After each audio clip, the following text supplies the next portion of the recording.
요한복음.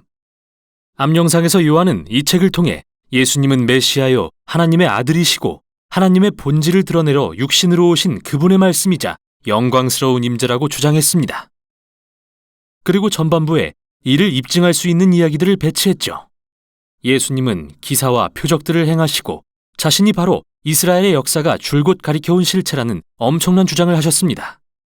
이 모든 주장은 논란과 함께 유대 지도자들의 적대심을 야기하고, 이야기는 예수님이 친구 나사로를 위해 목숨을 내려놓으시는 부분에서 절정에 이릅니다. 죽으실 것을 알고도 그를 살리려고 예루살렘 근처에 가심으로써 말이죠. 이제 예수님을 죽이려는 모의가 시작되고 책의 후반부로 들어갑니다. 첫 단락은 마지막 밤에 예수님이 자신의 임박한 죽음에 대해 제자들을 준비시키시는 마지막 말씀에 초점을 맞춥니다. 만찬에서 예수님은 충격적인 행동을 하십니다. 종과 같이 무릎을 꿇고 앉아 제자들의 더러운 발을 씻어주십니다. 이는 그들의 문화에서 선생인 랍비가 제자들에게 절대 하지 않을 일인데요. 예수님은 이것이 그분의 삶 전체의 목적을 상징한다고 하십니다. 하나님의 본성인 자기 희생의 사랑을 드러내는 일 말이죠.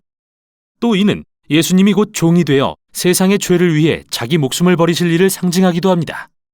이 행동은 그분이 제자들을 사랑하신 것 같이 그들도 서로 사랑함으로써 예수님을 따르라는 큰 계명으로 이어집니다. 관대한 사랑의 행위가 예수님을 따르는 자들의 특징이 될 때 세상은 비로소 예수님이 누구시며 이를 통해 하나님이 누구신지 보게 될 것입니다. 이제 예수님은 유려한 긴 말씀을 전하시고 기도로 마무리하시는데요.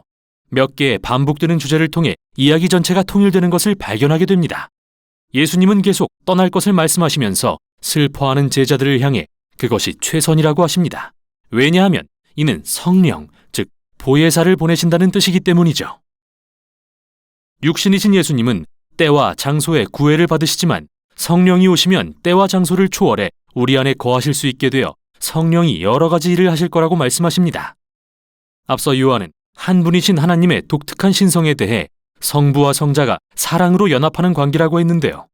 예수님은 성령이 바로 그 인격적인 사랑이시며 그분의 백성 가운데 거하시며 그들을 성부와 성자의 사랑 안으로 인도하실 거라고 하시죠. 그리고 예수님은 그분을 따르는 자들은 마치 포도나무에 가지가 붙어 있듯이 하나님의 사랑 안에 거하는 자들이라고 하심으로써 하나님의 인격적인 사랑이 어떻게 개인의 삶에 스며들어 그들을 치유하고 변화시키며 새롭게 하실 수 있는지 설명하십니다. 뿐만 아닙니다. 성령은 예수님을 따르는 자들에게 권능을 부어 세상에서 사명을 감당하게 하실 것입니다. 먼저는 급진적인 섬김을 통해 이웃사랑의 큰 계명을 이루며 나아가 진리를 증거하는 사명도 감당해야 합니다. 즉 인간이 서로에게 행하는 이기적인 죄악을 드러내고 지적하며 하나님이 세상을 사랑하셔서 예수님을 통해 구원을 이루셨다고 선포하는 것이죠. 그분은 우리에게 참 사람이 되는 새로운 길을 열어주셨습니다. 마지막으로 예수님은 유대 지도자들이 그분을 거절했듯이 그분을 따르는 자들도 반대와 핍박에 부딪힐 거라고 예언하십니다. 그러나 그들에게 담대하라고 하십니다. 왜냐하면 예수님께서 이미 세상을 이기고 승리하셨기 때문이죠.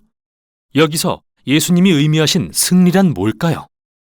설명하지 않으시지만 요한은 이제 마지막 단락에서 예수님께서 의미하시는 승리가 어떤 모습인지 보여줍니다.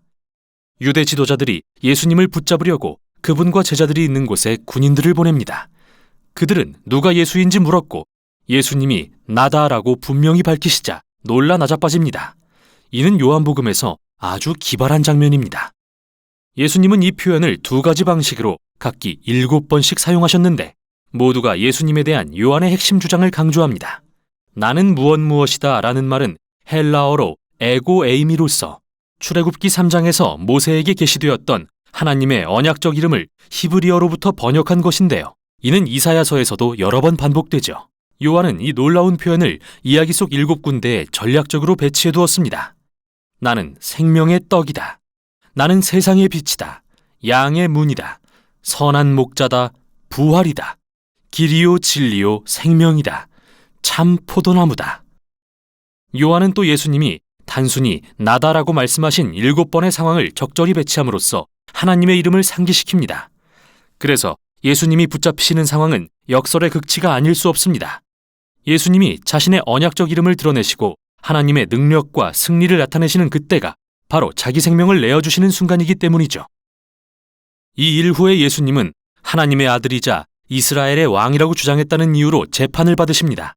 먼저는 대제사장 앞에, 다음은 로마 총독 빌라도 앞에 서십니다. 빌라도는 누구든 자기가 왕이라고 주장하는 이들을 간과할 수 없었습니다. 그런 그에게 예수님은 내 나라는 이 세상에 속한 것이 아니라고 하십니다. 즉, 그는 왕이시며 그의 나라는 이 세상을 위한 것이지만 그곳의 가치체계는 완전히 다르며 힘과 위대함에 대한 정의 역시 이 세상으로부터 온 것이 아닙니다.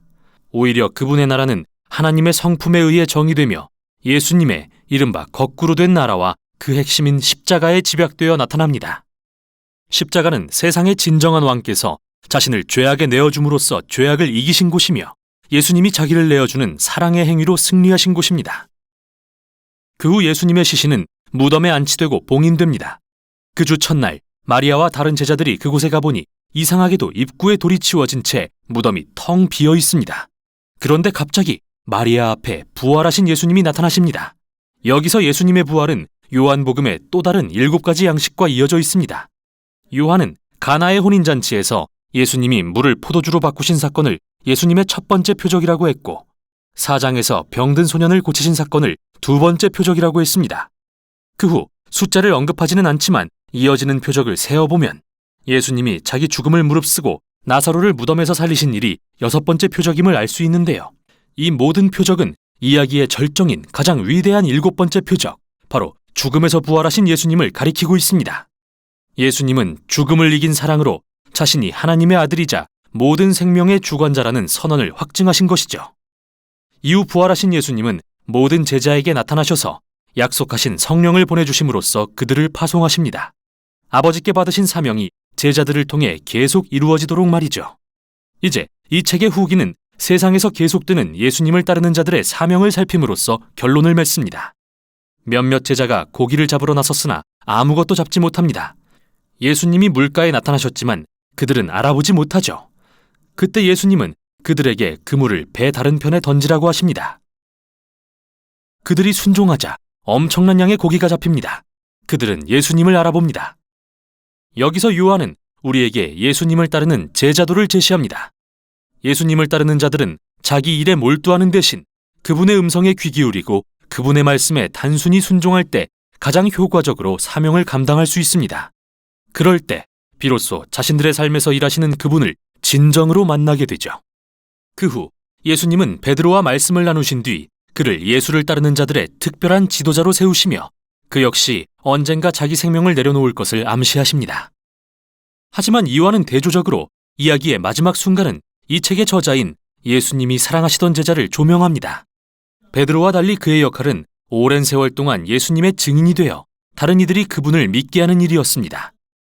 실제로 그는 메시아이며 하나님의 아들이신 예수님에 대한 이 놀라운 이야기를 기록함으로써 그 역할을 감당했습니다. 이게 바로 요한복음이 전하는 내용입니다.